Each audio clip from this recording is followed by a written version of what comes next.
Tema recibimos al diputado Frente Amplista, representante del sector Asamblea Uruguay, Alfredo Asti. Buenos días.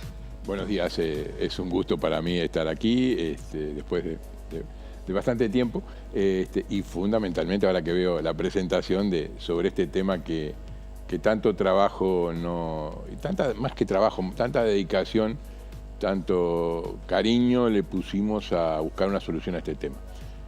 Aclaro que una solución que llega luego en un proyecto del Ministerio de Vivienda que si bien comparte los fundamentos, los objetivos, las soluciones que nosotros habíamos planteado en un proyecto que comenzó en el 2012, terminó en el 2014 con una nueva redacción, junto con en aquel tiempo el compañero diputado Guarinoni, y lo retomamos en esta legislatura.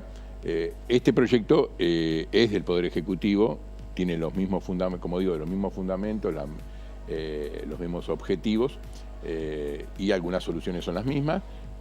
No, la autoría en este caso es del Ministerio, aunque nosotros, y aunque no se diga en la exposición de motivos, los antecedentes son los mismos. Ahora bien, si uno se pone a repasar, Montevideo particularmente ha vivido situaciones de película. Grupos de vecinos que tuvieron que comprar inmuebles, recuerdo la situación que se verificaba en Boulevard Artigas y Canelones, no estamos hablando de una zona muy alejada de Maldonado, perdón.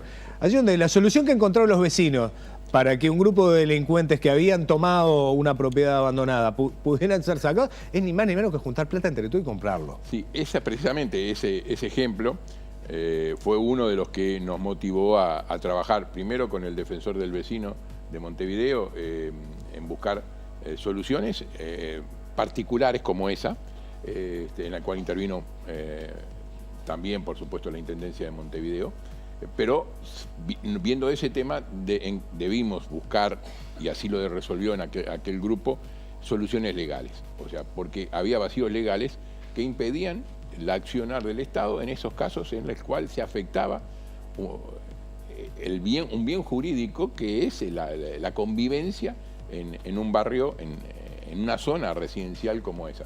Pero se multiplicaba, incluso en el propio 18 de julio también hubo alguna solución particular en 18 y Tacuarembó, 18 y Vázquez, un viejo edificio no terminado, sí.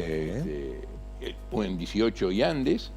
Histórico edificio que terminó siendo ocupado buena parte por inmigrantes que venían de Perú, en una situación muy compleja.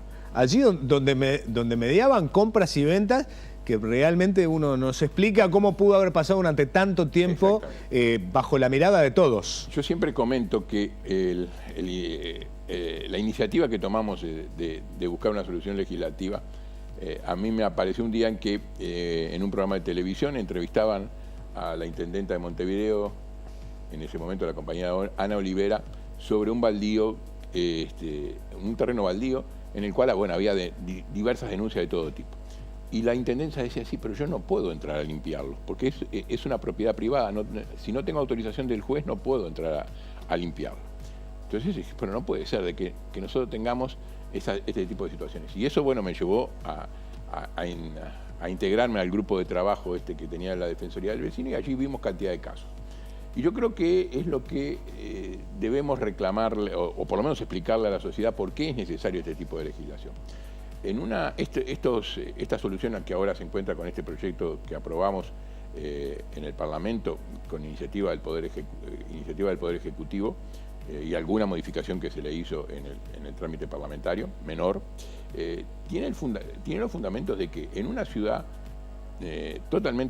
o en un espacio totalmente urbanizado, con todos los servicios públicos, en donde la sociedad ha invertido, tanto en forma pública como privada, fundamentalmente pública, pero puede ser también privada, en dotarla de todos los servicios públicos como saneamiento, electricidad, agua, etcétera, directamente vinculados al inmueble, pero también los indirectamente vinculados como el alumbrado, la recolección de residuos, el transporte público y los un poco más indirectamente, pero que también tienen que ver con la construcción de ciudad, los servicios de educación, de salud, de seguridad.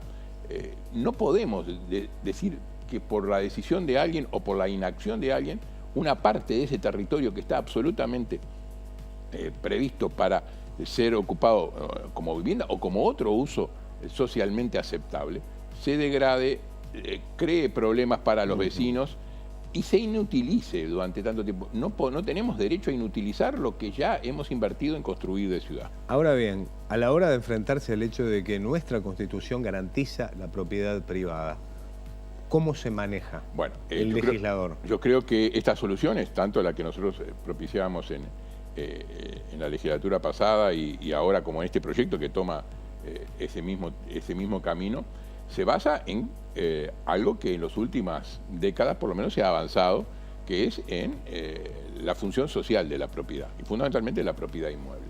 La Ley de Ordenamiento Territorial, que es del año 2008, obliga en su artículo 37 a los propietarios a conservar, cuidar, rehabilitar sus bienes inmuebles. Bueno, esto que quizás mereció alguna reglamentación anterior a esta situación, a que se han continuado dando, esto se dio durante décadas, pero desde que rige la Ley de Ordenamiento Territorial del 2008, que trata de ordenar la construcción de ciudad, esa obligación está existiendo. Y cuando se dan los casos que hoy se plantean, como lo dice este proyecto, esta ley ya, de que hay inmuebles vacíos y degradados, tienen que darse las dos situaciones. Cuando se da en zonas urbanas consolidadas, o sea, cuando están todos los servicios públicos, estos que nosotros decíamos, consolidados en la ciudad, bueno, hay un interés general que prima sobre el derecho de propiedad de buscarle una solución. Pero se preserva el derecho de propiedad. La solución, que incluso está muy bien desarrollada en este proyecto de ley, quizás mejor desarrollada que en el proyecto que nosotros habíamos presentado, con la misma idea de separar el tema exclusivamente de la propiedad o los derechos que puedan haber de terceros con respecto a ese bien, separarlo del bien físico en sí. O sea, que el valor que pueda tener ese bien se preserve, pero independientemente del inmueble con sus construcciones. Y por eso la solución que se encuentra es, obviamente, primero, intimar al propietario a que lo rehabilite. Es su obligación legal desde el año 2008. Y no lo ha hecho. Darle un plazo para que presente un plan de rehabilitación y que vuelva a ser un bien que sea útil para la sociedad, para esa ciudad que se ha ido construyendo en su entorno. Si no lo puede hacer, porque no están en condiciones de hacerlo, lo que se resuelve a través de un proceso judicial con las garantías del debido proceso es en mandarlo a remate público. En ese remate público, el dinero que se saque por eso sigue siendo titular o propiedad de ese eventual propietario que tenía y de quienes tenían acciones contra ese bien, por ejemplo, que estaba hipotecado, estaba embargado, lo que sea. El monto de ese resultado del remate sigue permaneciendo como si el bien estuviera. No está el inmueble, pero sí están los derechos sobre él. Y el inmueble se devuelve a su uso que la Ley de Ordenamiento Territorial prevé que había que cuidar, conservar, rehabilitar. Y esto pasa tanto en los inmuebles que están deteriorados como en los que están vacíos, porque se permite, que estén vacíos pero que estén inconclusos, permitiendo la terminación de esos bienes que están inconclusos, preservando todos los derechos de quienes tenían, por ejemplo, habían pagado por parte de esos inmuebles, pero lo tienen en valores monetarios, en lugar de tenerlo en cemento o ladrillos, lo tienen en valores monetarios. Muy bien, Asti, no siempre se tiene el tiempo que uno quisiera disponer y hay temas que son muy importantes. Usted ayer tuvo una comisión con un tema muy candente cuando se habla en grandes titulares de la ruta del dinero acá, las fronteras porosas, la plata que viene negra desde la República Argentina y que ingresaría particularmente por Puerto Camacho en Carmelo. De todo lo que se ha manejado, estas últimas denuncias en contra del director de aduanas, Enrique Cannon, a quien se lo ha acusado de ordenar la no realización de determinados operativos. ¿Qué quedó de manifiesto desde su lugar ayer? En primer lugar, yo creo que es un tema muy interesante y que conviene que la opinión pública lo tome en cuenta. Denuncias con respecto a ingreso de dinero de Argentina a Uruguay ha habido durante décadas, y si somos un poco más realistas, sabemos que gran parte de Punta del Este se construyó de esa manera. Décadas de haber traído dinero cuando no había normas para controlarlo. Fundamentalmente desde el año 2007, con la reforma tributaria, nosotros tenemos una legislación que viene buscando limitar esos efectos con la eliminación de las sociedades anónimas de inversión, financieras de inversión, con el impuesto a la renta de los no residentes, luego en estos últimos años, con la ley de transparencia fiscal, con la ley de inclusión financiera, que entre otras cosas impide que se compren inmuebles en efectivo, y con la ley de lavado de activos, la ley integral de lavado de activos, que entró a regir el 1 de enero de 2018.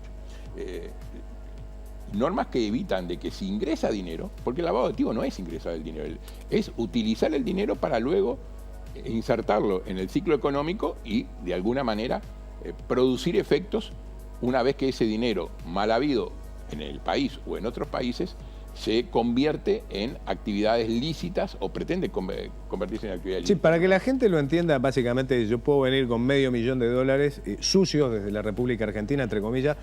Podría antes comprar una vivienda en ese valor y venderla. Lo único que ese dinero que yo obtenía por la venta era dinero limpio del mercado financiero, cuando en realidad la compra había sido producto de dinero sucio. Bueno, eso usted dice que con las normas que se han aprobado en los últimos tiempos es muy difícil de hacer, porque ahora cada compra mayor a $5.000 tiene que ser por mecanismos electrónicos. Entonces, pongamos el caso de Balsedo. Cuando se dio el tema del caso de Balsedo, no tenía un solo peso en el sistema financiero uruguayo. Lo hizo, actuó con efectivo. Lo que se le encontró en cofre Ford, de una institución que se dedica a alquilar cofre Ford. Eso, si hubiera estado vigente la ley de inclusión financiera que recién entró con respecto a inmuebles a regir en abril del año 2018, no podría haberse realizado. Se realizó y seguramente evadió los controles que sí ya existían por parte de los profesionales intervinientes en ese tema, porque no se dejó constancia, no se debe haber dejado constancia exactamente de la operación inmobiliaria que se hizo.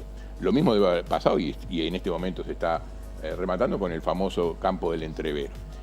Uruguay ha reaccionado ante eso. Uruguay tiene una muy mala calificación en 2005, 2006, producto de que en aquel momento, previo al 2005, el país se promocionaba como un paraíso fiscal y como una plaza financiera. Sí, en las campañas electorales se hablaba del valor del secreto bancario. Exactamente. Ahora, eso cambió cuando desde el G20 Nicolás Sarkozy, con mucho cariño, nos envía un saludo y nos pone en una lista casi negra. Y Uruguay reaccionó, y muchos acá dijeron que iba a ser el fin de las inversiones en Uruguay. Bueno, tuvimos el crecimiento que tuvimos en esos años, que ahora por circunstancias que llevaría más de un programa a analizar, se ha enlentecido, pero ha seguido creciendo, dicho sea de paso, a diferencia de lo que ha pasado con Argentina y Brasil, con distintos gobiernos. Uruguay ha crecido de 2011 para acá un 20%, y Argentina y Brasil no han crecido, y allí han pasado gobiernos de distintos signos. Pero bueno, el tema es que Uruguay tiene, por su tamaño, por la vulnerabilidad que tienen sus fronteras, no hay duda, tenemos fronteras terrestres que prácticamente, bueno, ahora se le ha encargado a las Fuerzas Armadas que controlen 20 kilómetros de la frontera. Pero cuando llegan, y uno de los temas que tratamos ayer en comisión, cuando en plena temporada turística llegan miles y miles de autos argentinos, no se le puede revisar a ellos absolutamente todos los bolsos, se le puede hacer una revisación selectiva, y allí puede pasar cualquier cosa, se revisa así la documentación de esas personas. Claro, los cuestionamientos no están dados allí básicamente porque uno sabe que si nos vamos a poner a detener a todos los turistas que vienen, eso es inviable. Lo que se cuestionaba es que hubiera lugares específicos, fijos, insistimos, Puerto Camacho, donde al parecer los controles eran un saludo a la bandera. Yo lo pongo esto porque fue una de las preguntas que le hicimos al director de aduana, porque lo tenemos que relativizar en eso. Allí pueden venir, sí, obviamente. Uruguay tiene una costa sobre el río Uruguay, en el cual hay puertos habilitados, pero hay embarcaderos que cualquier yate de Argentina tarda minutos en llegar, o una lancha tarda minutos, y puede llegar perfectamente a la costa, y no podemos tener un aduanero en cada uno de los kilómetros, de los 400, 500 kilómetros de costa que tenemos, o más, que tenemos con Argentina sobre el río Uruguay. Y entonces, lo que hay que hacer es controles con un análisis de riesgo, como decía, y trajo a todo su equipo. Lamentablemente, como había preguntas más específicas, no pudo desarrollar toda la presentación que iba a hacer el director de aduana con respecto a los análisis de riesgo y cómo llevan adelante su tarea, porque se enfocaron en temas más específicos, y se hizo el show que siempre se hace, algunos legisladores y legisladoras en particular, que con sus denuncias mediáticas tratan de crear un clima de descontrol. Casualmente, esas mismas personas no votaron los artículos más específicos de Contralor, como no se votó la ley de transparencia fiscal, porque se hablaba de la privacidad, había que mantener la privacidad de las cuentas corrientes o cajas de ahorro en el sistema financiero. Votaban en contra de las disposiciones estas de la ley de inclusión financiera y tratan de derogarla, que implican que no se pueda comprar en efectivo por más de $5.000. Y votaron algunos. Inclusión financiera es distinto de bancarización obligatoria.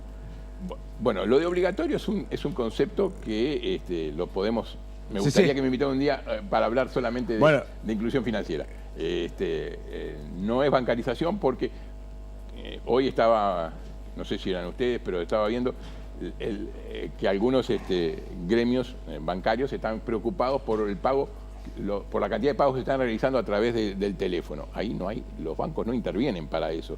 Intervienen aplicaciones que hoy permiten a través del teléfono pagar, o sea, que no es bancario y que no es obligatorio. Uno puede seguir pagando en efectivo.